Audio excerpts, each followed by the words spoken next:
steady Freefrommers. So I have mentioned this recipe that we're going to do this week a few times and about having a go, and today we are having a go at custard. I've not made this before, and so we're going to see how it goes. It's a dairy-free custard and refined sugar-free. It's going to be more of a creme anglaise, so it's not going to be a thick custard, but hopefully it's going to be thick enough.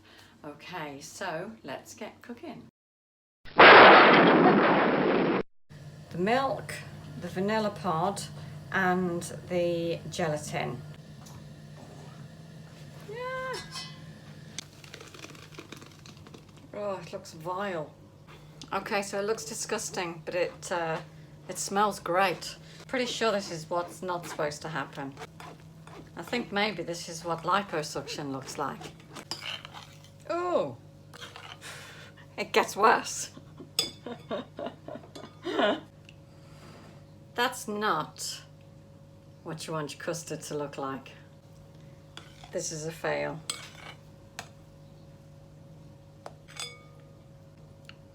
It tastes lush. It just looks gross. Round two. We have 4 egg yolks in here, and I have put 1 cup of milk in a saucepan, and I'm just gonna kind of do it like I think it should be done.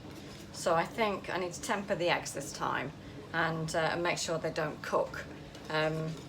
Seems like it's quite a tricky thing to do, but we'll see how we go. So 4 eggs in here, 1 cup of nut milk in the saucepan, and we'll warm that up. I've put some honey in here as well, and I think it's going to be honey to taste. Fingers crossed, toes crossed, let's see what happens. Okay, so what I've done is I've added a bit more honey to this. There's still 4 egg yolks in here, and I've whisked it up so it comes lighter in colour, and I've incorporated that honey. And then I'm going to heat the milk until it kind of forms a bit of steam coming off it, and then I'm slowly going to add it to the eggs. Okay, so you can see it's steaming, hopefully you can see that, and the temperature went up to about 150, 160, around there. So now what I'm going to do is I'm going to whisk and pour at the same time. Whisk quickly and pour slowly.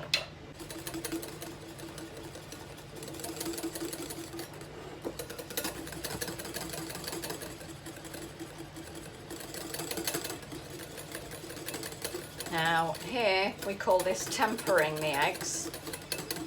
In America I think it's called liaising.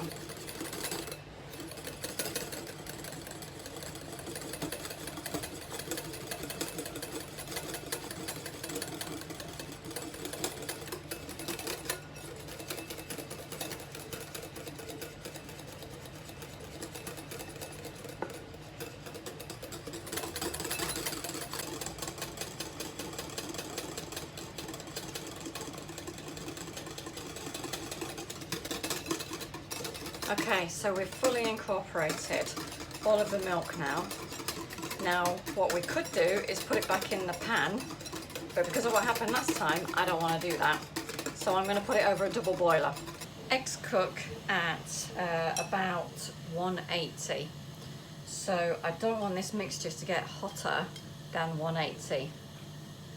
I've got a pan of water here, which I'll then put the bowl on top of to create the double boiler. Okay, so this mixture's around 130 now. So I'll just bring this water to the boil, then turn it down. Okay, so the water's coming to a boil now. So I'm going to turn it down, just so that it's simmering. It's important that the bowl of whatever you're whisking doesn't sit in the water. So I can keep an eye on the temperature. I'm going to keep this thermometer in here and whisk at the same time. Okay, so we're going to stop there. It's at 170, and so I'm taking it off. So, conveniently, I have made some muffins today, and I'm going to have it with some custard. So, it's thicker than I thought it was going to be. Certainly looks better than the first batch. And just coat the back of the spoon. It is thin, I'm not going to lie, it is thin. If you're on the specific carbohydrate diet, you can't put any thickener in it. like corn flour or arrowroot or anything like that. It looks alright, looks quite nice. Oh my goodness, my mouth's watering. So even though it's thin, looks nice and it smells good. Let's see if the labour of love is worth it. I think that'll do. Look, custard. So let's do the cheeky taste test. It actually looks really nice. Even though it's thin, it's not like as thin as the milk. So it's a bit like cream. It does look great, to be fair. Smells good. Oh my gosh. Right. Okay, hang on. Because I just had some with the banana muffin. So obviously all I could taste was banana. So let's just have some custard. It's so smooth and silky, it's good. Could actually cry. Oh my days. It tastes like custard. It kind of coats your tongue. Oh my goodness, it's so good. I could just eat a bowl of this by itself. It keeps in the fridge for 3 days. It's not gonna last 3 days. This is the one. Oh, so good. Oh, it's great. That was worth it. The almake was worth it. So yes, the labour of love is worth it for this custard. This is fabulous. I will make this again. It is hard work, I'm not gonna lie, but I will make it again. And I think the more you make it, the easier it gets. So, yay for a successful recipe. I was worried I was gonna have 2 fails on my hands this week. So, common sense wins and prevails. If you make it, enjoy it, post it, share it. It's really, really good. You can have bananas and custard, pie and custard, fruit and custard. My mouth's watering at all these new custard puddings ideas. So it's really, really good. Like, comment, share, and I'll see you next time in the kitchen, probably a lot fatter.